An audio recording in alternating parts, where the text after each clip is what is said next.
Assalamualaikum warahmatullahi wabarakatuh. Kembali lagi di channel Nasihat Kehidupan Misteri. Pada video kali ini saya akan membahas tentang Kertajaya, Fir'aun asli dari Jawa. Sri Maharaja Kertajaya adalah raja terakhir kerajaan Kediri atau kerajaan Panjalu yang memerintah antara tahun 1194 sampai 1222 Masehi. Kerajaan ini beribu kota di Daha atau Dahanapura yang terletak di tepi Sungai Berantas. Di masa pemerintahannya, kerajaan Kediri mencapai puncak kejayaannya dengan wilayah inti adalah bekas kekuasaan kerajaan Medang, meliputi 2/3 bagian timur Pulau Jawa.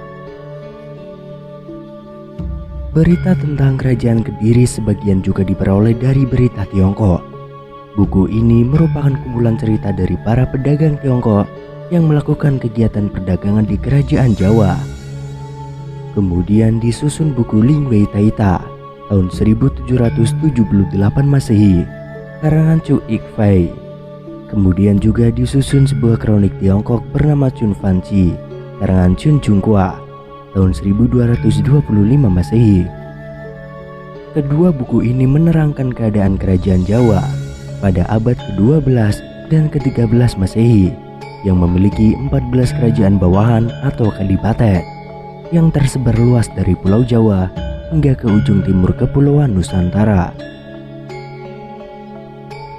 Keberadaan Raja Kertajaya yang merupakan raja terakhir dan terbesar kerajaan Kediri adalah dengan ditemukannya cukup banyak peninggalan berupa prasasti. Terdapat 4 buah prasasti, yakni Prasasti Galunggung tahun 1194 Masehi, Prasasti Kamulan tahun 1194 Masehi, Prasasti Palah tahun 1197 Masehi, dan Prasasti Wates Kulon tahun 1205 Masehi dikeluarkan oleh Raja Kertajaya. Dari prasasti-prasasti tersebut dapat diketahui nama gelar Abhiseka Kertajaya adalah Sri Maharaja Sri Sawaswara Triwikramawartara Anindita Srenggalan Cana Dikjaya Utunggadewa. Nama Kertajaya juga terdapat dalam Kakawin Nagara Kertagama tahun 1365 Masehi.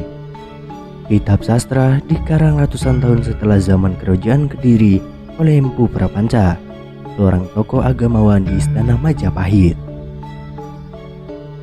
Sedangkan dalam serat para raton, Kertajaya disebut dengan nama Prabu Dandang Gendis.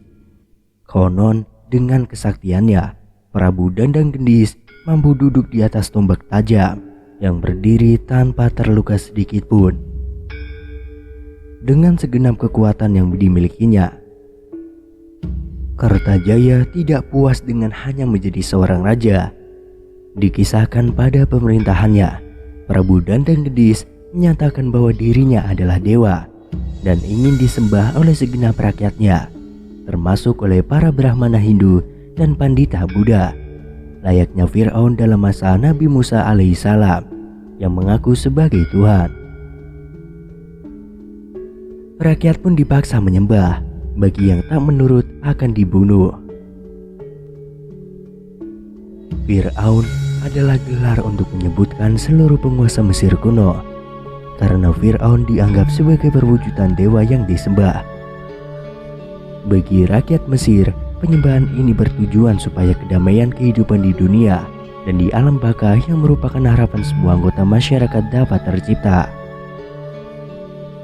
Konsep Raja Dewa tersebut dipakai hampir di semua periode masa Mesir kuno. Berbeda dengan di Mesir, di Jawa tidak ada tradisi menyembah manusia yang hidup, walaupun raja sekalipun.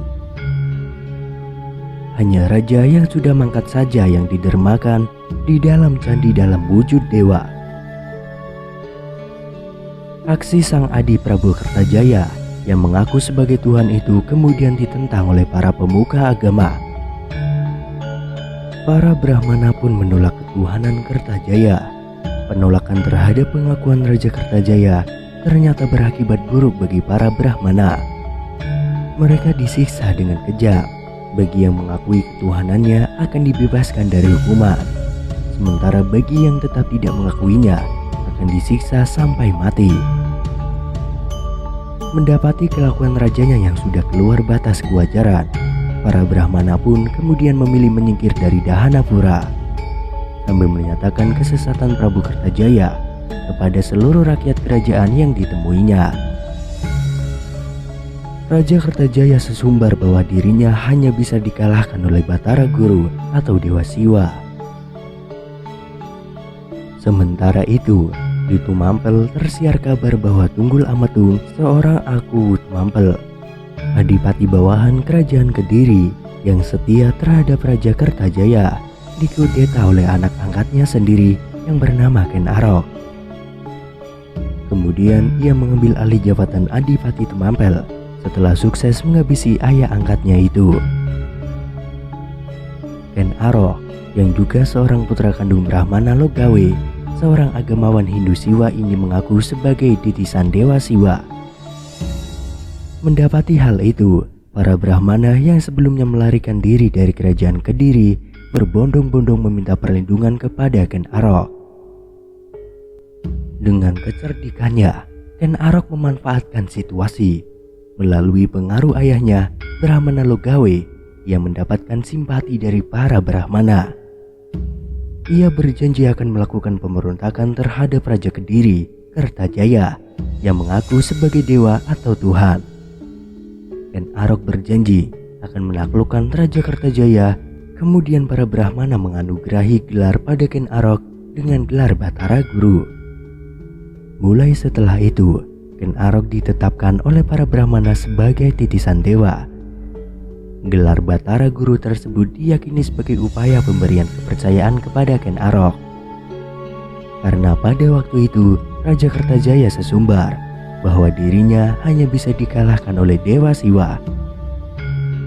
Sebagaimana diketahui bahwa Batara Guru merupakan nama lain dari Dewa Siwa. Setelah para Brahmana memberikan dukungan penuh terhadap Ken Arok, diangkatlah kemudian Ken Arok menjadi Raja Tumampel yang merdeka dari kerajaan Kediri. Sementara para Brahmana selanjutnya mempengaruhi rakyat dan para penguasa bawahan Kediri lainnya agar memberontak bersama-sama Ken Arok. Rakyat kemudian berbondong-bondong membantu Ken Arok untuk mengalahkan Kediri. Melihat Tumampel yang membangkang, maka Raja Kertajaya mengirimkan pasukannya untuk menyerang daerah tersebut. Tumampel pun digempur habis-habisan oleh pasukan kerajaan Kediri. Namun karena Tumampel didukung oleh para Brahmana dan rakyat, maka serangan demi serangan Kediri dapat ditumpaskan.